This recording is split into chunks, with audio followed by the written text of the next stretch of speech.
जानते हैं वो इन नर नारायण के सामने एक बार भगवान विष्णु के ही परम भक्त प्रहलाद भी आए थे। अब इस कहानी की ओर आगे बढ़ते हैं।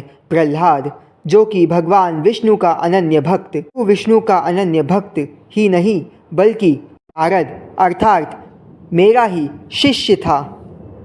हिरण्यकश्यप के वध के पश्चात भक्त प्रहलाद ही जो कि अब स्वयं राजा थे, ऐसे वक्त पर युवावस्था में पहुँचे भक्त प्रहलाद एक बार जब रास्ते से जा रहे थे और उस वन में उन्होंने देखा कि एक पेड़ जिसके प्रत्येक पत्ते के ऊपर बाण लगे हुए हैं और उन पेड़ों के नीचे शस्त्र धारण कर तपस्वी भगवान नर नारायण बैठे हैं।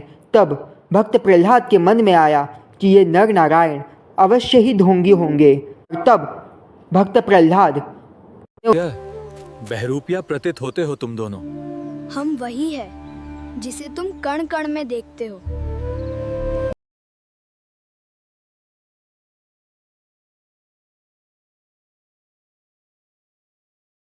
के बीच भीषण युद्ध आरंभ हो गया। भक्त प्रहलाद ने नर नारायण को युद्ध के लिए ललकारा और के बाद नर नारायण और भक्त प्रहलाद के बीच युद्ध हुआ। भगवान विष्णु जो कि स्वयं ही भक्त प्रहलाद की रक्षा के लिए नरसिंह रूप में आए थे, वही अब प्रहलाद के सामने नर नारायण रूप में खड़े थे। परंतु आज उन दोनों के बीच ही ये भीषण युद्ध हो रहा था। युद्ध के बीच कोई परिणाम ना पाकर भक्त प्रहलाद अब सोचने लगे कि क्या होगा। तब उन्होंने भगवान विष्णु की आराधना की और भगवान विष्णु को स्मरण किया। तब भगवान विष्णु उनके सामने प्रकट हुए और उन्हें बताया कि नर नारायण कोई और नहीं स्वयं वो वही है। तब भक्त प्रहलाद को अपनी गलती का एहसास हुआ और भगवान विष्णु के बताए गए मार्ग पर चलकर भक्त प्रहलाद ने नर नारायण को प्रसन्न करने के लिए घोर तपस्या की। उनके तपस्या से प्रसन्न होकर नर नारायण ने भक्त प्रहलाद को क्षमा दान दिया। परंतु अब ऋषियों और सज्जनों के ऊपर आने वाला था एक बड़ा संकट, दंभोदक। वो असुर जिसका वध करने के लिए किसी को अपनी जान देनी पड़ती थी, और वो था असुर दंभोदक। कथा की ओर चलिए, सामने आएगा वो स्वयं इसी का अंत बन जाएगा। ऐसे हजार कवचों को कौन भेद पाएगा? क्या दंभोदक के वरदान का काट देवताओं के पास होगा या फिर दंभोदक इस वरदान को पाकर आगे तरफ अपने अत्याचारों से हाहाकार मचा देगा? या फिर कैसे दंभोदक के इस अत्याचारों का अंत करने के लिए विष्णु को अपना नया अवतार धारण करना पड़ेगा? नर नारायण दंभोदक के इस कठिन पहेली को सुलझा पाएंगे? के लिए आपको मेरे साथ चलना होगा इस श्रृंखला के अगले भाग में। तब तक के लिए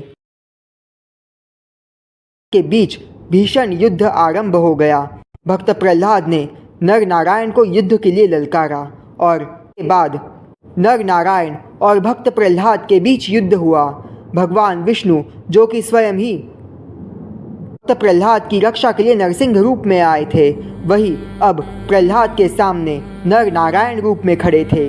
परंतु आज उन दोनों के बीच ही ये भीषण युद्ध हो रहा था।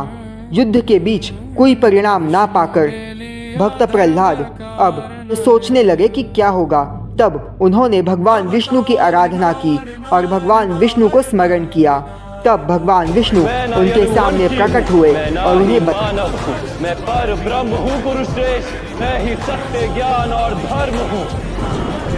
मेरी ही अनुमति से आप युद्ध कर रहे हैं, मेरी ही अनुमति से आप जीवित हैं, मेरी ही जितना भलों से लदता जाता है उतनी झुकता है। संसार के इस पूरे समय चक्र में तुम हो ही क्या? केवल एक छोटा सा क्षण। तुमसे पहले भी संसार था, तुम्हारे बाद भी होगा। तुम ना धर्म हो ना धर्म के रक्षक, तुम केवल धर्म की रक्षा के निमित्त मात्र हो। और इस बात का गर्व नहीं, उपकार मानो। केवल अस्त्र घुमाने से कोई क्षत्रिय नहीं हो जाता, अस्त्रों को नियंत्रित करना सीखो। यही शासन का भी सत्य है और यही जीवन का भी। किया। तब भगवान विष्णु उनके सामने प्रकट हुए और उन्हें बताया कि नर नारायण कोई और नहीं स्वयं बुद्ध वही है। तब भक्त प्रहलाद को अपनी गलती का एहसास हुआ और भगवान विष्णु के बताए गए मार्ग पर चलकर भक्त प्रहलाद ने नर नारायण को प्रसन्न करने के लिए घोर तपस्या की। उनके तपस्या से प्रसन्न होकर नर नारायण ने भक्त प्रहलाद को क्षमा दान दिया।